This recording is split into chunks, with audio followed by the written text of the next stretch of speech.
In terms of carbon Wi-Fi motherboards, what I expected so far was outstanding boards with outstanding performance and going pair to pair with the high-end CPUs that Intel releases. And I'm specifically talking about Z series. So we're talking here today about MSI MPG Z890 carbon Wi-Fi. And why am I saying that? I'm used to it, right? Because I have a Z690 carbon Wi-Fi sitting there in my sim rig with 12900K. And today we're going to pair up this motherboard with Intel Core Ultra 9285K and see what we can get. What I can say up front is that, I don't know, each time I get a new Z board, the performance goes a bit higher. It's not drastical, but you can see the increments and how it performs better. And compared this one to the past two that I had, this one definitely does an outstanding work. So let's start with some cool features that this motherboard has, which I was really surprised and really enjoying what it has. So first of all, and the most important thing, what I noticed is the access to the M.2 SSDs. So let me just give you an idea. You have the first slot up on top, which is Gen 5 x 4, and it has the Ease M.2 Shield Frozer 2, which you just have to push and lift, and you open the access for the first M.2. The other 4 slots, and yeah, it has 5 M.2 slots, the other 4 slots are covered with huge passive heatsink that you have to remove just by a push, well, basically the same thing, push and lift, and you get access to all 4 immediately. This is outstanding. I'm really digging this design because it really helps you with ease of access to M.2 SSDs. And I know it might sound funny, but it really is some sort of a ease of access. Now, when we go deeper, it has direct 20 phases power design. It has Lightning Gen 5 PCI Express slot, Wi-Fi 7 and Bluetooth 5.4 premium thermal design. We'll get to that part later on. Easy PCIe release, Thunderbolt 4, 5G LAN, and 2.5G LAN. As I stated, it supports Intel Core Ultra processors. Then we have LGA 1851, Intel Z890 chipset. Expansion slots, 2 PCI 5.0 x 16, and compared to the past boards, they had only one. And we have one PCI 4.0 x 16, two Thunderbolt 4 Type-C ports, which support 8K at 60 Hz with HDMI 2.1 FRL. For DIMM's dual-channel DDR5, we're having storage 1 M.2 Gen 5 x 4, 128 gigabits per second, 4 M.2 Gen 4 x 4, 64 gigabits per second. 4 SATA 6 gigabits per second ports, and then we go with other connectivity, 2 USB Type-C up to 40 gigabits per second, charging support up to 5 volts, 3 amperes, 5 volts, and USB ports, 1 USB 20 gigabit per second Type-C, 11 USB 10 gigabit per second, 10 Type-A and 1 Type-C, 4 USB 5 gigabit per second Type-A and 4 USB 2.0. We have Intel Killer E5000B 5G LAN, and one Intel i226V 2.5G LAN. For wireless and Bluetooth, we have Intel Killer B1715X Wi-Fi and Bluetooth 5.4 and audio 8-channel 7.1 HD audio with audio boost.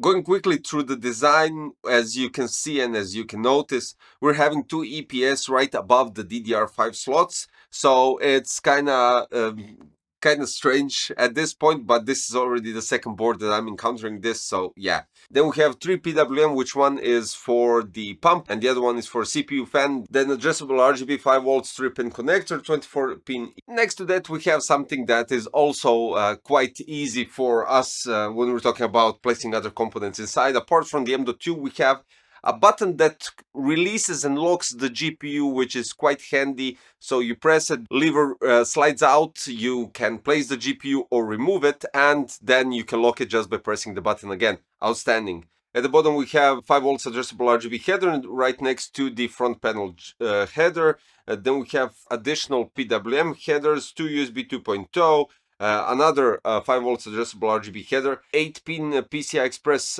cable that you need to connect from your power supply, and audio jack. Discussing the I/O overview, we have 6 USB 10 gigabit per second Type-A, HDMI, 2 Thunderbolt 4 40 gigabit per second Type-C, and 1 USB 10 gigabit per second Type-C, flash BIOS button, clear SMOS button, smart button.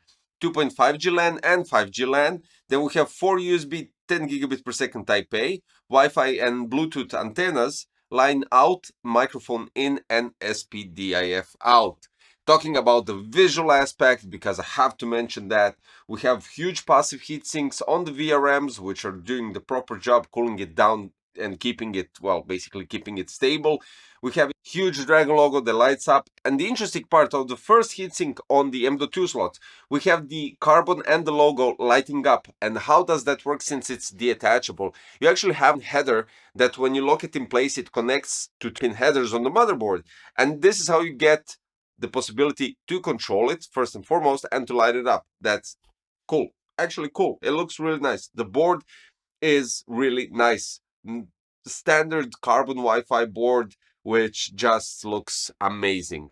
So when we're talking about easy access and everything all together, we have less steps and easy control, and this is what they go with easy do-it-yourself because of the ease of access when we're talking about M.2 and easy placement of the GPU. The power design, we're talking about direct 20 plus 1 plus 1 plus 1 phases, easy OC with one-click overclocking, premium thermal design with Frozer design, and optimized UE and UEX design. Now, since I'm here at this point, I really want to talk about BIOS. Now, the BIOS has been completely changed. Immediately you go to the easy mode, you have the CPU that you could go with a game boost on or off. You can go with MPU, and this gives you an option to AI boost enabled. Then we go with memory. You can immediately choose the XMP profile. Easy configuration, MSI performance, present memory tried, VGA detection, and then on the right side we have CPU, DRAM, storage, and FN profile. This gives you a little bit overview of everything that's in your PC, and ease on off, something that gives you more ease of access to everything. On the top right corner we have M-Flash. Then we have hardware monitor, which gives you an option to adjust the fan speeds in terms of if you want to go with smart mode, fan type, auto detection, and stuff like that. MSI performance preset, you can choose between Intel default settings, MSI performance settings, MSI extreme settings, and MSI unlimited settings. Next in line we have the profile, smart button, favorites, and BIOS log. Then we go with the advanced. Now in advanced you can really do wonders. System status, advanced, overclocking, security, boot and save and exit. In system status you actually see what's happening. Advanced, we have loads of stuff here. I mean, from PCI subsystem settings, ACPI settings, integrated peripherals, power management setup, click BIOS configuration, secure erase, and stuff like that. Then we go with overclocking. Here you can do CPU settings, adjusting the XMP, and then go with security, administrator password, user password, UKey, and all the other administrator password settings, boot and save and exit. They did change the BIOS compared to what I encountered from my past board that I reviewed regarding the new Intel processors, and it's really user-friendly compared to what I noticed in the past boards that I reviewed regarding the Z890, which you don't have those curves to adjust the fan speed depending on the temperature of the CPU or the motherboard. This one does, and that's, as I stated, that's more user-friendly, and you can really benefit from it by easily adjusting it. You don't have to type in the numbers, right? Now, benchmarks. I did promise those, and you're going to be surprised. Not drastically, as I stated, but still, it is there. So you might have seen this build already in a couple of videos, and I'm going to go through the specs. We're having Trix Panorama 360 in Haven HS420. The board, as you already know, MSI MPG Z890 Carbon Wi-Fi with Intel Core Ultra 285K. We have Clev Cross V RGB DDR5 2 times 24 gigs at 8200 megahertz. We're having MSI GeForce RTX 4080 Super Gaming X Slim. And finally, the SSD was Clev Cross C925. It's a Gen 4 SSD, but regardless of that, it's still a full Gen 4 SSD in terms of speeds. So let's start with the specs. AIDA 64 Extreme Edition, in this case, so system stability test, CPU went up to 73 degrees, and the clock speed 5400 megahertz, GPU is irrelevant, but 65. Cinebench average score was 39,942, and this is maybe the only benchmark or somewhere there that is under my other reviews that I did for Z890.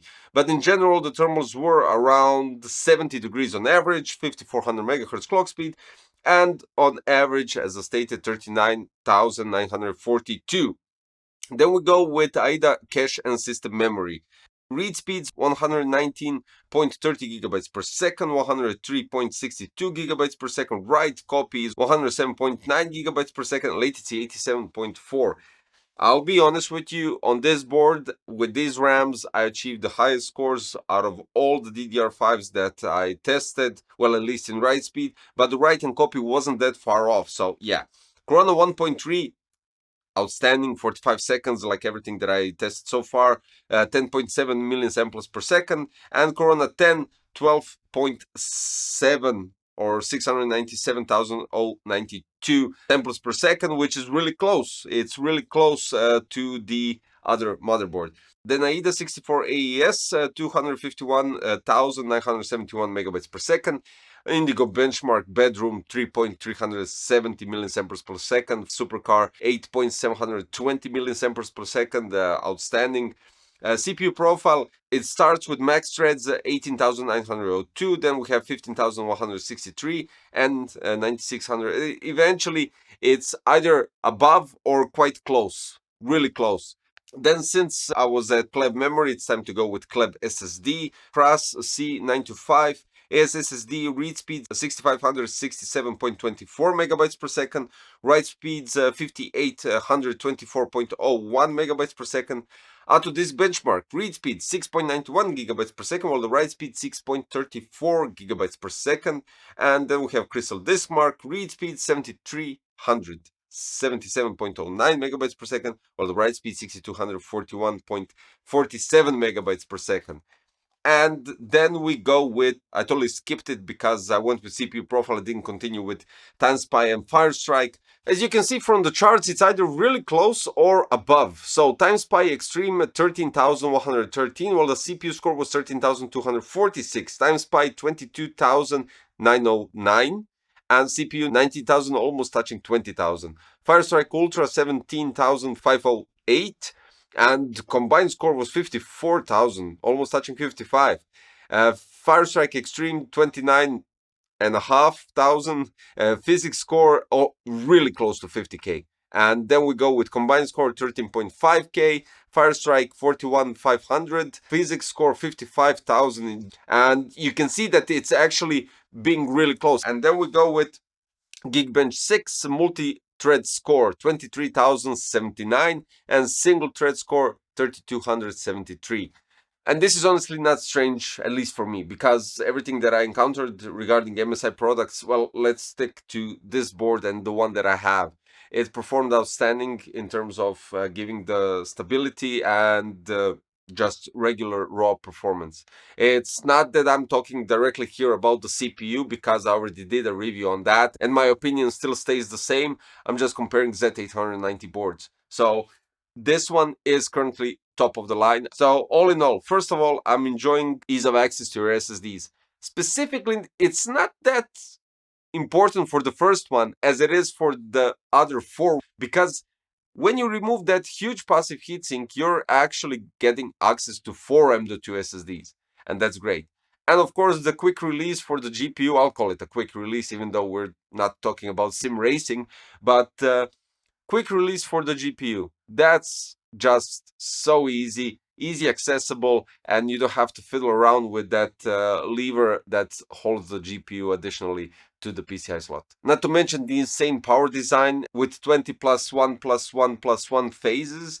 And finally, what I do have to say is the insane amount of connections. I mean, so much USB ports at the back, and then the internal ones, you can really connect whatever you want, and in such insane quantity that it's unbelievable. Big thumbs up for this board. It looks great. It has some do-it-yourself easy access stuff that even the BIOS is quite user-friendly. So this board definitely delivers in all segments.